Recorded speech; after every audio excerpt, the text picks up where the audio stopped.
My dear beloved, respected brothers and sisters, I ask Allah Azza wa Jal, who gathered us in this masjid to gather us Yawm al-Qiyamah, with Sayyid al-Mursaleen Mohamad sallallahu alayhi wa sallam. Aamin ya Rabbil Alameen. ظهر الفساد في البر والبحر ظهر الفساد في البر والبحر بما كسبت أيدي الناس. Evil has spread on land and on sea because of what the hands of mankind have earned. Umar radiyallahu anhu ardah, when he was Amir al-Mu'mineen, he dispatched the army that fought in the battle of Qadisiyah. The one in charge of that army was Sa'd ibn Abi Waqqas radiyallahu anhu. So Umar asked for Sa'd and he told him, Ya Sa'd, fear your sins more than you fear your enemy. Fear your sins more than you fear your enemy. Your sins are more dangerous than your enemy. We Muslims are victorious because the sins of our enemy outnumber our sins. So the minute our sins and their sins are equal, they will defeat us because they are superior in number and in resources. My brothers and sisters, if we think and contemplate why blessings are withdrawn and why afflictions are brought about, you will notice that one of the main reasons is committing sins.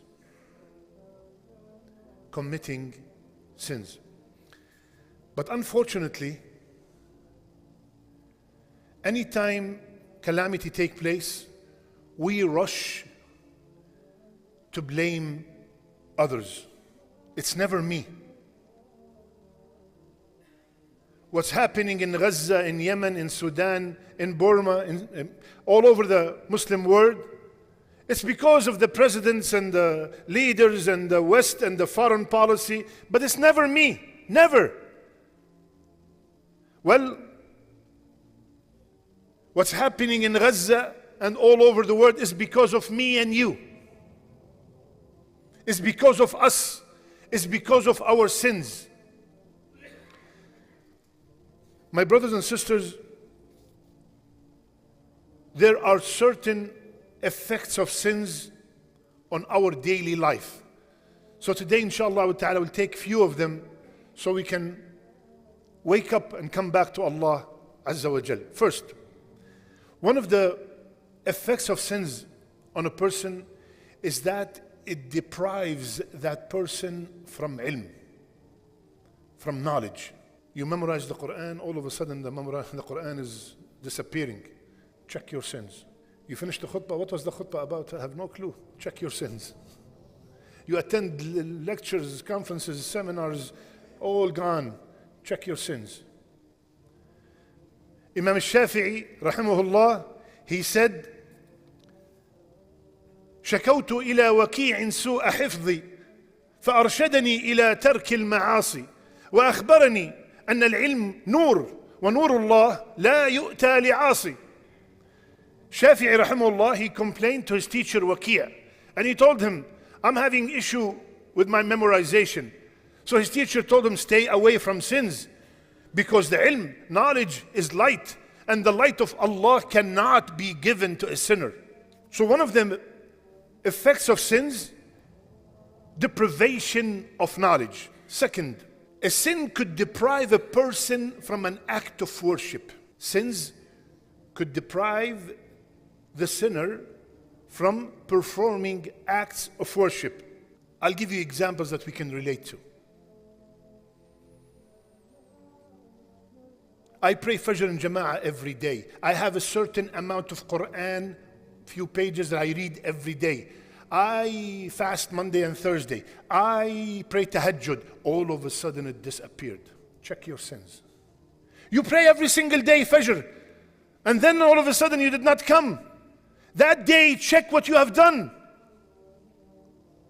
It could be very possible. I'm not talking about someone got sick. I'm talking about normally I read 10 pages every day. Then first day I stop, second day 2 pages, then forget about it.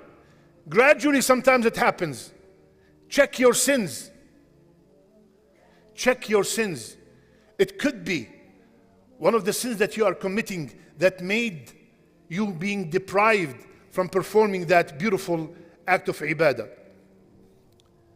Just like a doctor, he tells you stay away from this food because if you eat it, it will deprive you from many delicious dishes. Hassan al-Basri, rahimahullah, when a man came to him and told him, Ya Imam, I'm having a hard time performing tahajjud. Like in our days, I'm putting the alarm, I'm sleeping early, I'm doing this. I'm having a hard time to pray tahajjud. What did the Imam answer him? كبلتك ذنوبك قيدتك ذنوبك. Your sins have chained you down. This is an honorable ibadah dedicated for honorable people. That sin that you have committed, it deprived you from performing that noble ibadah. Another effect of the sins, you will notice that things are being blocked in your life. You open a business, it closes. You go into this field, it fails. Things are closed. You try everything, blocked. Project fails. Check your sins. Because the opposite is true. وَمَن يَتَّقِ اللَّهَ يَجْعَل لَّهُ مَخْرَجًا وَيَرْزُقْهُ مِنْ حَيْثُ لَا يَحْتَسِبُ. The opposite is true. Allah said, whomsoever fear Allah, whomsoever have taqwa of Allah Azza wa Jal, He will get him an exit from every problem. And He will provide for him from sources he's never expected. So if I turn the other way around, I will notice that things are blocked because I'm not having taqwa of Allah Azza wa Jal. Because Allah promised, and qawluhu al-haq, that He will get me out from any problem. Fourth, deprives the person of peace of mind. Please listen carefully. I live in a great neighborhood. I make $20,000 a month. Very nice, great spouse. Good car, good job. Always fighting with my wife. Always arguing. Check your sins. Check your sins. That home that you bought with riba is the reason. My sister, sit down with your husband and let's go. What's going on here? We gotta find a solution. Everything what we dreamed about, but we keeps arguing and fighting, and the husband doesn't want to come home, and the wife is not looking forward for the husband to come home. Sit down and find out. Maybe our income is haram, my husband. Stop it. It could be that backbiting, that lying, that cheating, that taking something that does not belong to you. It could be that disobedience and disrespect to your parents. It deprives from peace of mind. One of the Salaf used to say, إني لا أرى أثر معصيتي في خلق دابتي وامرأتي. I see the effect of my sins on the attitude of my wife and the attitude of my ride. My car is 2023.